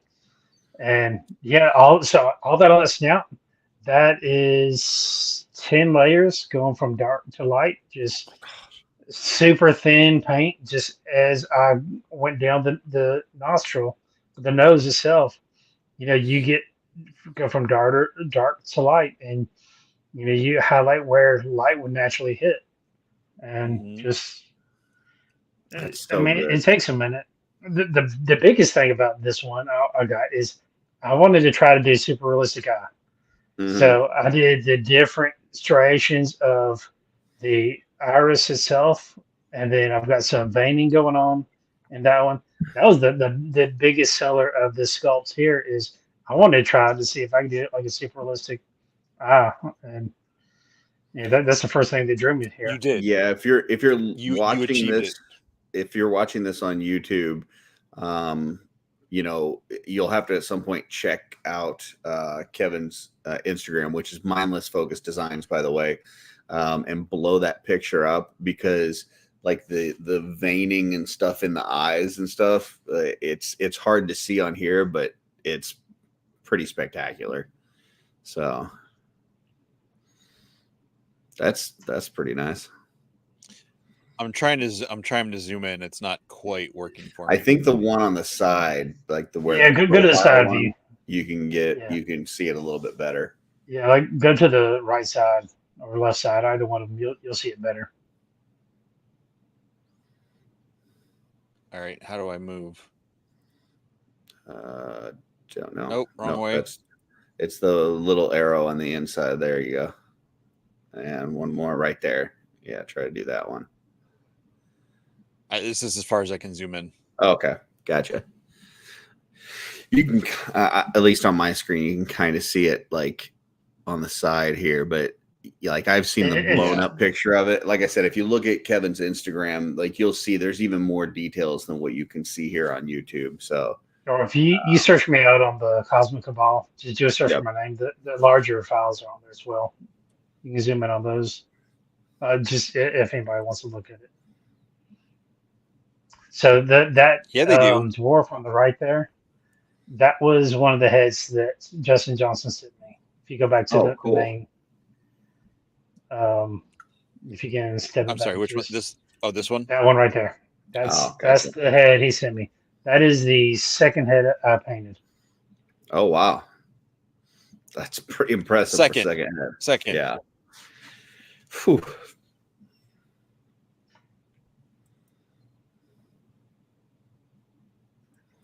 Yeah, these are great, Kevin. These are all, yeah. It's fun So seeing that both other your one was dwarf about and your yeah. I'm which one, gonna get a couple this one. more cosmic out. No, go back to uh one more. That was the third head I painted. This one. No, the blonde dwarf. That's when I started really Okay. watching JCM customs. So that uses his technique doing that, but I added a little more paint to all my flesh tones, so you have that kind of blonde, red base skin tones. That's awesome.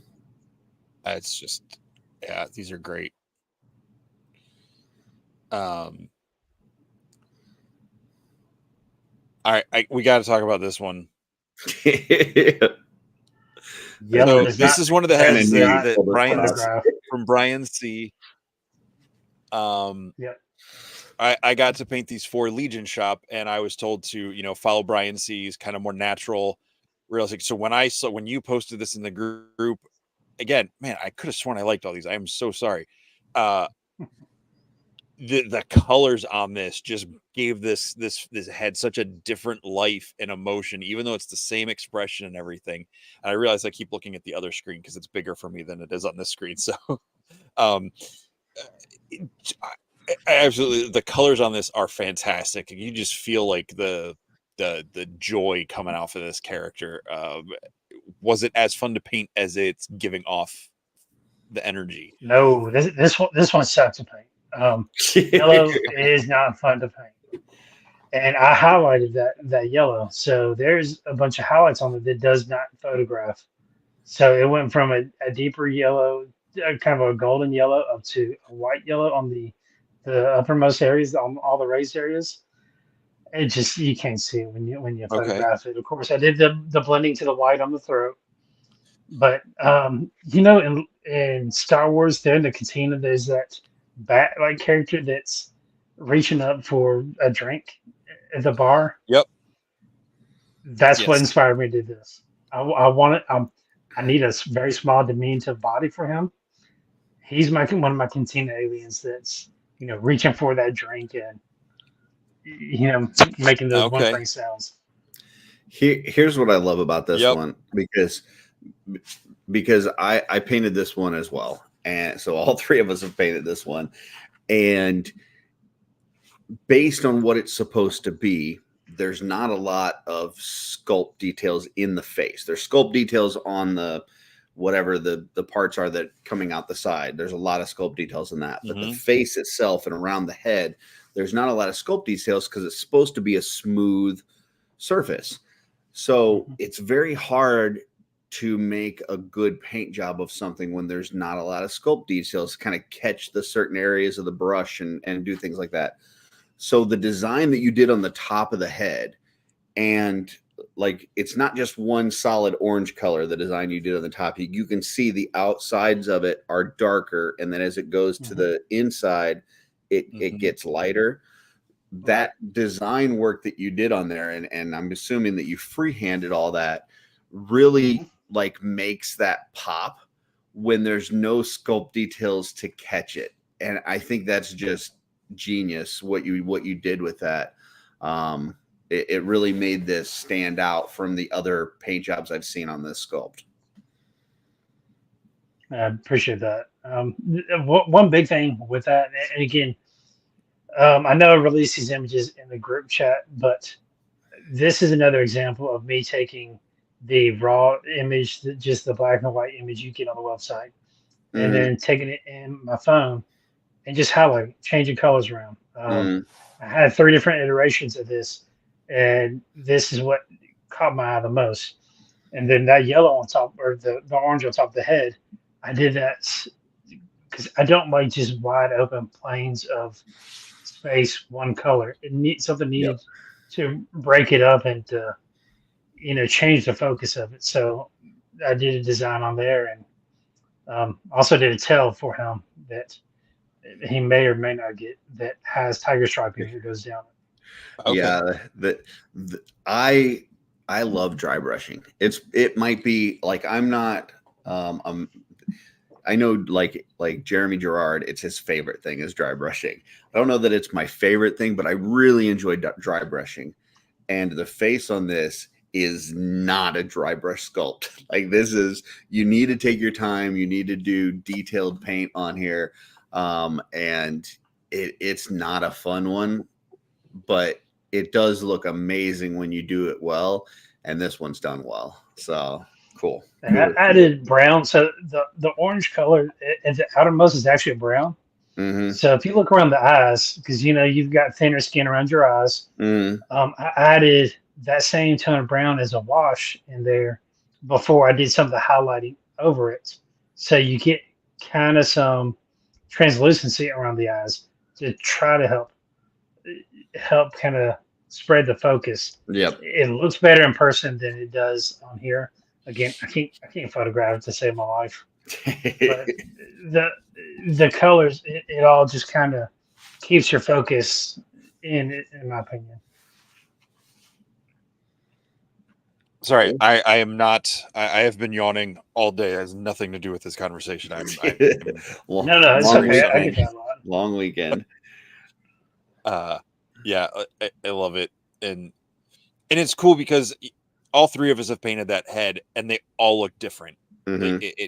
We've all done it in different ways, and other people have done it too. Brian, the original painter, and sculptor. It just how everybody can see the same thing and do something completely different with it, to where you could line all four of them up on the shelf and they would all feel like different characters, even though it's the exact same head sculpt.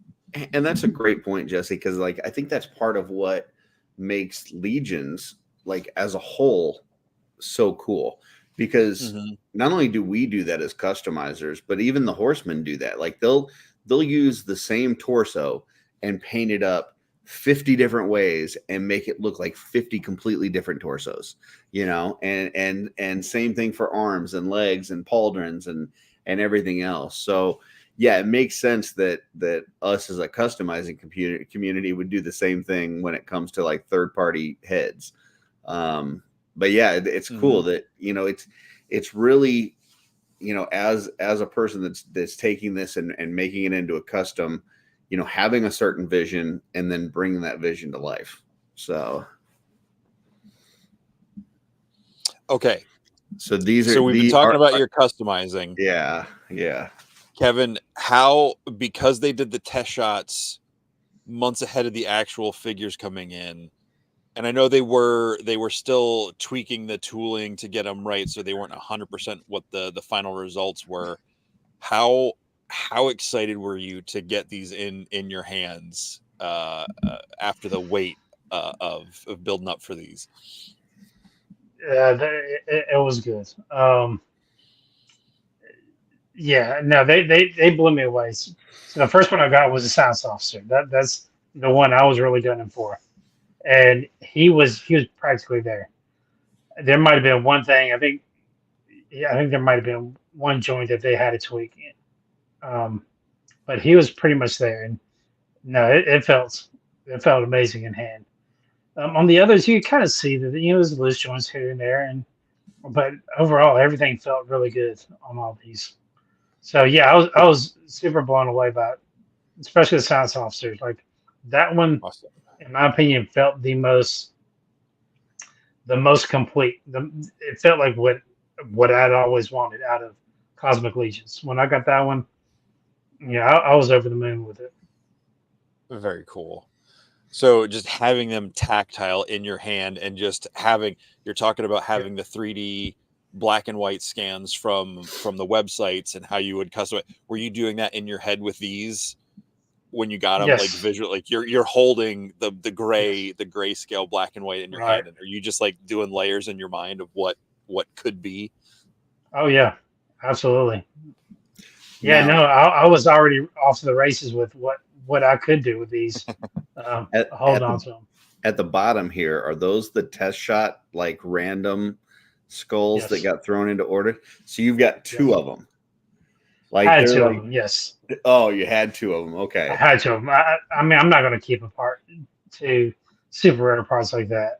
Yeah. No, one of them went to another home, but Okay, gotcha. I was like, yeah, that is I got lucky, and the thigh guard came with one, and I didn't know it for quite a while because my so these went to Toy Bro for him to do filming Oh, on them. right. So I didn't know that there was an extra head until he got them. nice. So all of these that here, I think he did most of these a review on them.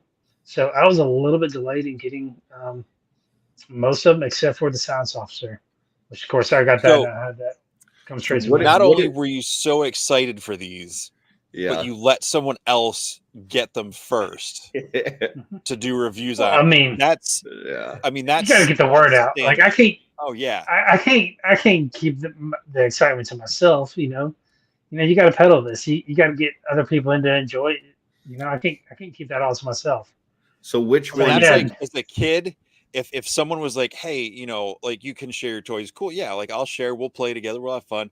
But someone's like, they're gonna open your toy out of the package before you get to, I'd be like, yeah. no, No, no. absolutely not. yeah, that's a tough one right there. So But you got as early as it was. You got to spread this out there. You got to get awareness out there for the yeah. salon. Yeah, So what did you actually very get cool. in the tech shot sale, and then what did you have to get afterward? Just a science officer, and I had Gotcha. a couple others help me. Okay. So I had some other people that knew I was excited, and they were trying to form. That might be Some the were understatement successful. of the year that you were Yeah, a so, little some of them excited. were successful. Some of them were not successful. So I was actually aiming for. I mean, the number one I wanted was the science officer. Something about that head and the body itself. The suit he's got just really clicks with me.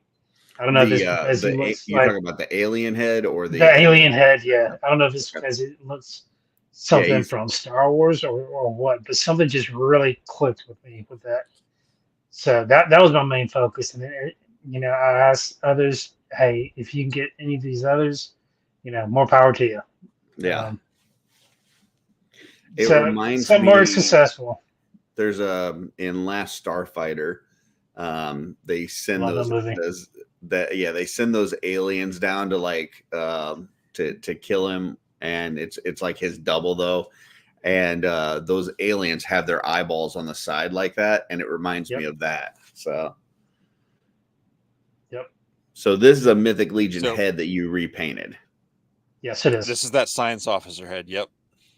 Yep, this is my favorite alien race so far. Now, Nice. Just all have those they given a folds name and to this texture. race? They not yet. Okay. Yeah, I love this nasal cavity. Like, the pink head that it comes with is great, but this sculpt, I like the colors on this a lot more. Just my own personal taste. I just think it's really cool, like the way you use the washes or the different things to get all those tones, like you were just saying, like the folds and the creases and everything. Like, there's Yeah, so that's much a life lot of coming off this highlighting. guy. If you go to the end of that, you'll see another. That's a digibash. That was actually taken from Jeremy Gerard, um, one of his episodes, and I believe that was when they were doing Popping and bashes with swapping. everything. Yeah. Yeah, popping and swapping, and then I just changed the colors on that, and then I try to recreate that.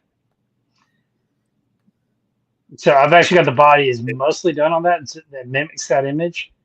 Okay, Just it, so it you're putting them needs a on little the more to go. Thaigar. Yes, well, there's going to be more to it than that, but yes, Okay, for the most part, it's going to be like that. But I've got other armor and other things I'm putting on that. Um, very cool. it's I going to be can't wait to see it it's finish a up.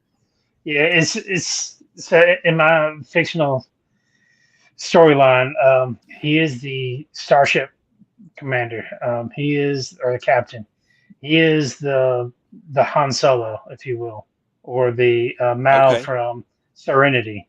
So I'm taking extra yeah, time on this guy, and that is a lot of highlighting. That's 8 or 10 layers of highlighting, and then so I also do what's called wet blending.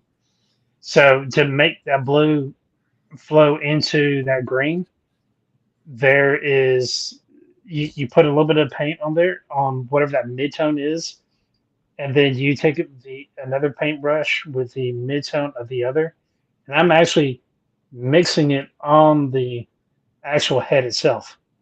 So you dab a little bit Wow. of the one color, and then you dab a little bit of the other, and then you work it together. So that's how it goes from that green to the blue. That matches the pattern on that Digibash. So I took a lot of time with this one. On the top of the Yeah. head, there's purple that matches the photo, but it's the same thing. I wet blended that on the actual model. I put a little bit of purple, put a little bit of mid-tone blue, and you just start at the edges, and you just start blending the two together till you get the kind of the highlights and looks you want. Again, I'm Wow. using that Digibash as a reference, although in my own style, like I Yeah. can't really duplicate that look because that's just my iPhone and Photoshop, me messing with the colors on it. Hmm. But it's in my style, so I use that as a reference. So I've got that on my laptop, That's really cool. full blown, and I'm just sitting there with it in front of me, and I'm looking at it and Um, changing things. can you go back, Jesse, to the where it shows like all the pictures and go down one right there, that one in the middle? Like, This yeah, one? that one. Yep. Yep. I want to see the eyes on this one are so cool. Like Hmm. it everything. Like you got the veins in there, you got the ring around the outside of the eye, the color on the inside, and then like I mean, it's just they are absolutely perfect. And then the skin tone, while it looks like fairly basic, like as far as like it's one color, it's you didn't like go crazy with like weird colors. The depth and the amount of detail within there and layering is very cool to where it looks super realistic, as realistic I guess as an alien can look.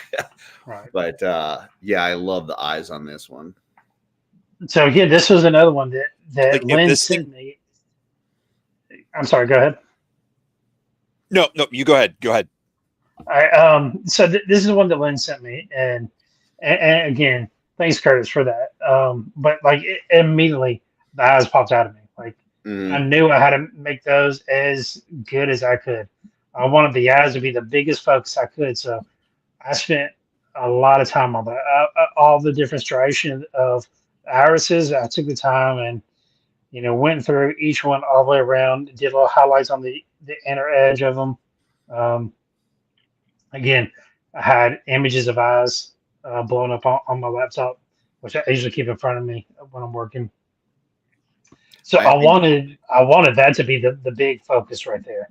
yeah, and And that's then by doing the skin tone that you did, it allows that to be like if you had done some some purple on this side and a yellow stripe yeah, down the middle, and if you did some crazy colors, I think it would distract it from the eyes. right. But as is, that's the first thing you see when you look at this, and they're just amazing. I'm sorry, Jesse, you were going to say something too. I was just gonna say, if this thing started talking on your paint stick, it would not surprise me. Like it is so lifelike.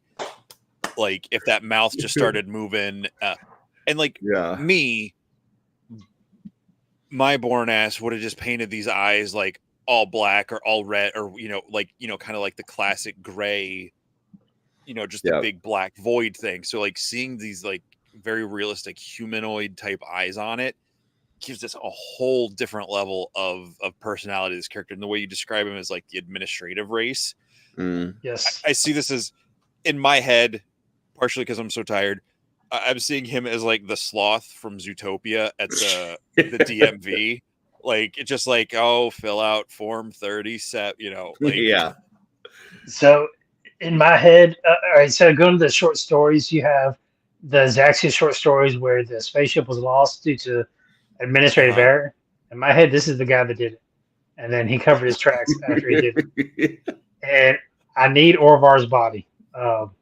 In my mind, Yes. this is a very short, thick race.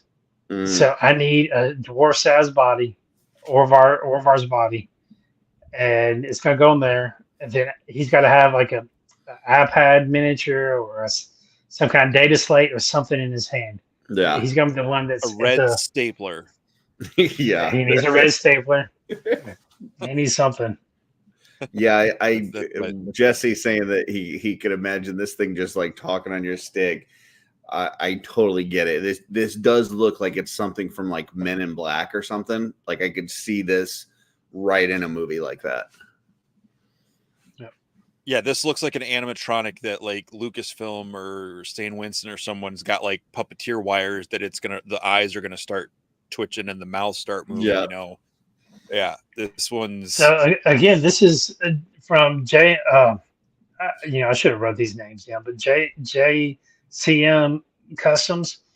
This is taking his style and then me tweaking the formula, using instead of reds and stuff for the shadowing, reds and browns, me using maroons and purples, highlighting instead of with white or what you normally highlight with skin, but adding yellows and different colors to bring it up a little bit and getting not it's close to human, but it's just not, The other thing I want to call out with this one, this is one of Len's got this line of I forget what he called it, like bargain heads.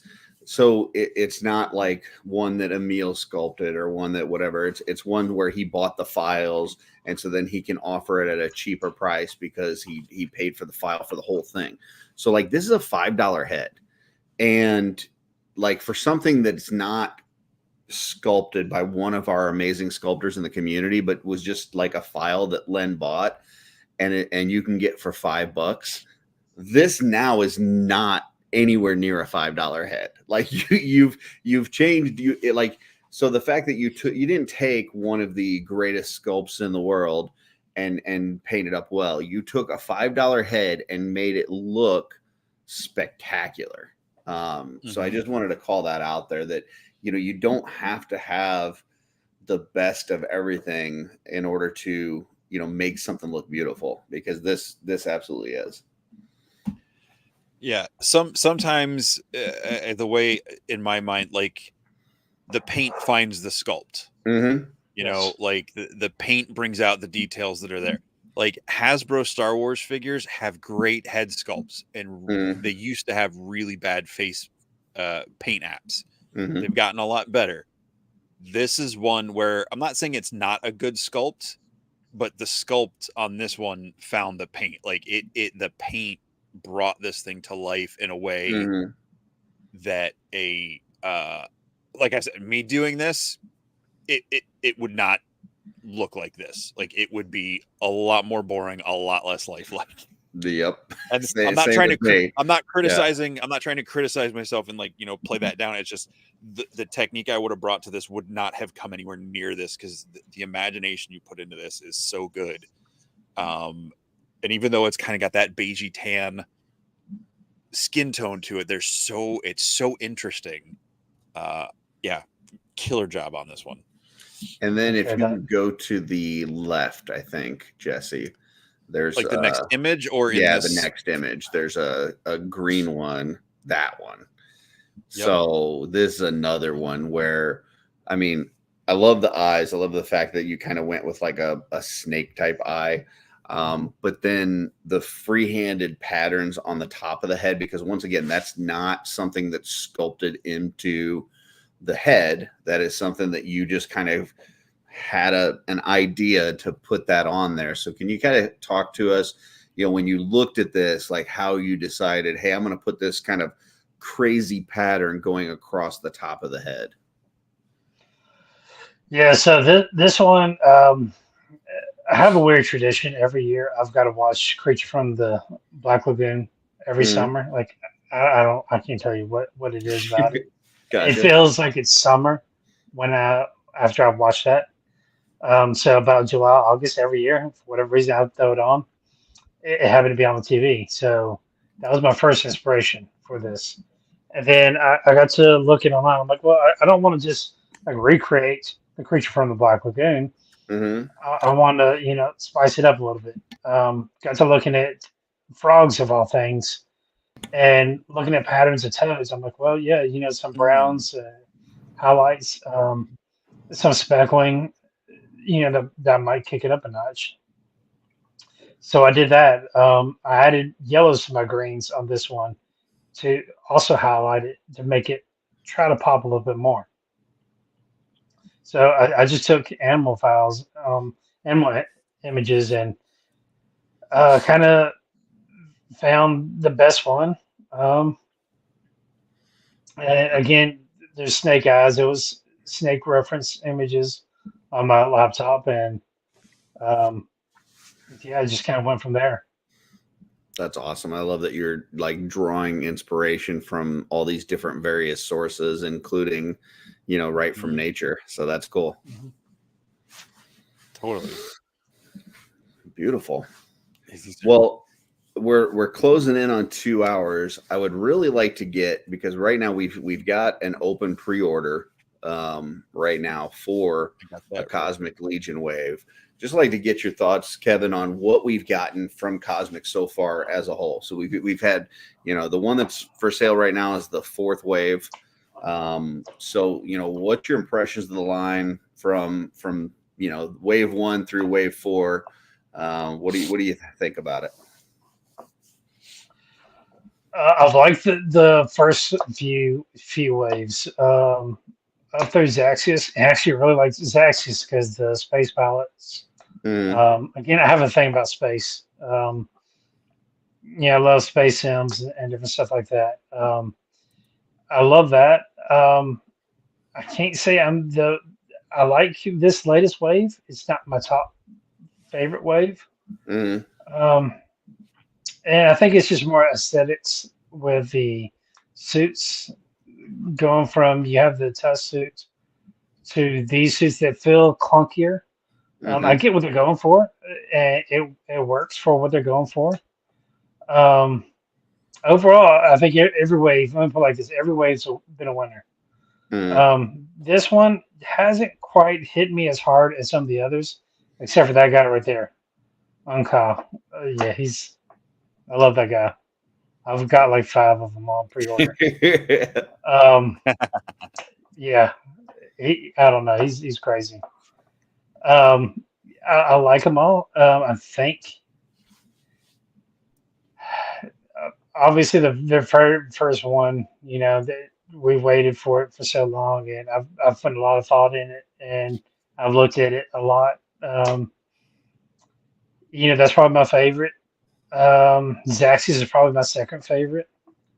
I think of all the waves. Wave 2 should be here pretty soon, don't you think? It is bound to be. They've got packaging samples that they've shown. Yeah. I know. I think it was Jonathan has done one for one of them. Yeah, I love that. That's probably going to be my favorite. At RetroCon yesterday. Yeah, I think Grave Knight should be here. I would hope before Legion's Con. I mean, it's got to be. It's got to be somewhere soon. They've already got package samples. You would think it can't be far behind. Yeah, this Red Jet's so freaking good. Yeah, I've got several of the heads are going to be Red Jet pilots that I've painted. Like I just love that whole squadron look to it. Going back to like the X-wing. What was the books? I think it's like X-wing Squadron. There's a set of novels that I read as a kid.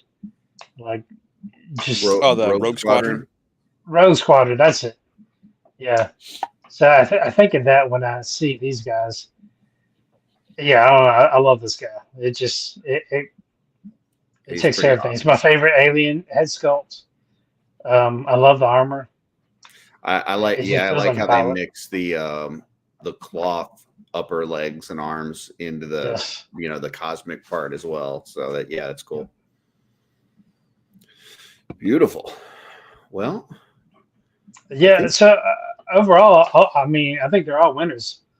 Um, Even if they're not canon, that Many Faces tribute that Oh that's yeah, got to be the best tribute that they've ever done. I love that one. It's really cool. So, we've looked at a lot of your work tonight, Kevin. For folks out there that would love to have a piece of your art in their collection, do you have shows that you go to? Do you sell online? Do you trade? Like, how can somebody acquire one of your pieces, or are you really just making art for yourself? This time is really just art for myself. I don't want to commit to any commissions. My Mm, schedule, I got a 6-year-old and 3-year-old, and with school obligations with them, and then with my work schedule, I can't commit to doing commissions because I don't know when I'm going to be able to get to them. right. I was in a lull when the kids were away at summer camp, and they're doing this and that, and that's when I got a lot of work out. Is a lull and my job commitments. The winter seasons are really really busy for us. Mm. Um, I'm looking at 12-hour days coming pretty soon.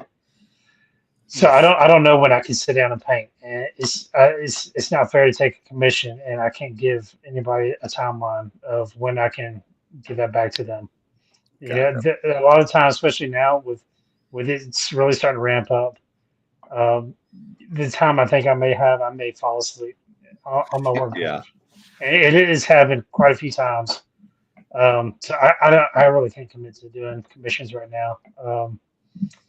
Unfortunately, I'm in the deep south. Nothing really comes to us. The closest thing is Toylanta. Hmm. I haven't made it out there yet. I almost made it out to Dragon Con a couple of years ago. I knew Hmm. someone that was going there, but I don't think it has a toy presence like Toylanta does. Well, we'd love to So see you at Legion's Con some year. I know you're not planning on going this year, right? Correct. I am going. Oh, you are going. I Awesome. am going. Yes. Beautiful. I thought I that you won't weren't have any making it kind of this year. display. Yeah. Uh, it's always really iffy with my job. Just Hmm. that is the middle of our peak season. Everybody's trying to get their surgeries in right then, and November just happens to be like nobody wants to be hopping around by Christmas. Yeah. So Well, hey, November is you our you can biggest you can season. throw me in there because I got my surgery tomorrow. So Yeah, yeah. So I'm right in that bunch. yeah. So November is usually just the worst month of the year I could Yeah. go anything. Of course, that's when Legion's Con is, but yeah, I'm making it this year. Beautiful. I didn't know that you were making it. That makes me very happy. Yep. I won't be displaying this year. I brought a good handful last year to display, Hmm. but I got stopped on the way, and I just knew they were going to drop something because they checked my luggage because those are my carry-on because I didn't trust it to be thrown around, in the belly of a plane somewhere. So I put on my carry-on, and I Yep. got stopped on my way in, and I just knew they were going to unroll everything that's all shrink wrapped and drop something. I can't deal with that stress. Those are my Gotcha. babies, so Yeah. I'm not going to break that with me. I make a long drive to Jersey, and there's many reasons for that, but one of them is that I don't want to send my stuff. I don't trust an airline with my Yeah, I don't trust it. If stuff. I screw something up, Yeah, that's on me. I right, can own that. Like, right. but if someone else does because I sent it through something, that hurts. Yeah, So absolutely. I'll be there. I won't have anything on display or anything. Hey, as long as we get to see you there, that'd be cool. So Yep. beautiful. Well, anything else that you got coming up that you want to promote or talk about? Anything in the Cabal or in the Kings Under the Mountain? Anything that you want to discuss? No, excited that we've got some more dwarves coming out. And I'm actually looking forward to seeing what's going to be announced at GCon this year. Yep. Being that it's the two mercenary factions, and one of them happens to be the faction of my favorite character. Um, I'm hoping we see some dwarves in this next one. So I'm really looking forward to that. I am not the biggest dwarf guy, but I have a lot of friends that are. And for my friends that are dwarf people, I hope that they get something really cool at GCon. So, Yep. That'd I'm be awesome. excited for it. I mean, you can't with Noble Bear. Yeah. I mean, I don't see how they can't do at least one dwarf. I'm looking forward to it, but outside of that, no, I don't have anything. Okay, cool, man. Well, Okay. we're gonna close out the show. We'll put you backstage. If you've got to go, you can. If you hang out, we'll be with you in a second as soon as we close out the show, and then we'll go from there. Jesse, you got anything else for Kevin before we send him backstage? No, I'm really glad we got you on here and got to talk about this and go through your stuff and just hear about your journey with this and how, jumping into painting. Like there's people who have skill and talent or skill or talent, and it seems like you've got a really good mix of both, for not like studying it and, to go from that first head, which looked good, Mm-hmm. to then the second one, like, oh, this is my second head. And it's like, oh, okay. Like, did you like go into like a timeout zone where like time stopped for everyone else and you just improved for a couple of decades and came back? No, it's just, it's really cool. And just the focus and detail that you're putting in to do these different things to it, that it's almost like a comic, like a really good comic book where like you read it, you see it like, oh, that's cool, but then you start looking at it and you see the layers, you see these different elements in it, and it's like, oh, that, or that just it's just really cool and really impressive, and we really appreciate you taking time going through this stuff with us tonight. It's like Well, thank you, enjoying appreciate a that. nice meal and taking time to savor the food. Like, yeah, truly appreciate it. So I agree. Yeah. Cool, I Kevin. We're appreciate going to it. put you backstage and close out the show, but we really appreciate you being on. It was a lot of fun to hear, like the different painting techniques and stuff that you've used, and then just looking at a lot of your amazing customs. So, great work. Keep it up. And we just appreciate you being on the show with us. Yeah, thank you. Thank you for having me on. Yeah, absolutely. See you in a second. Yep. All right, everybody. Make sure you check out Kevin on the Cabal, both Cosmic and Mythic. Just looking for Kevin Dufrene, and check out Mindless Focus Designs on Instagram if you want to take a look at the stuff we were looking at here and be able to zoom in and see all those details better on your own time. But yeah, Beautiful. awesome dude, awesome customs, good times.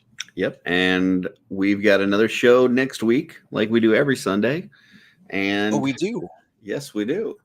I'll let you do the introduction since. All right. We will have Sig Henriquez. I knew I was going to stumble over the name. I was saying it perfectly fine earlier, but and I just really kind of got to know Sig a little bit over the last few weeks. He's been doing a ton of cosmic stuff in the Cosmic Cabal, especially with Sentries.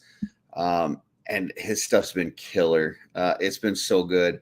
So I knew that we needed to get him on and kind of talk about our Sentry love. We're going to have a Sentry love conversation.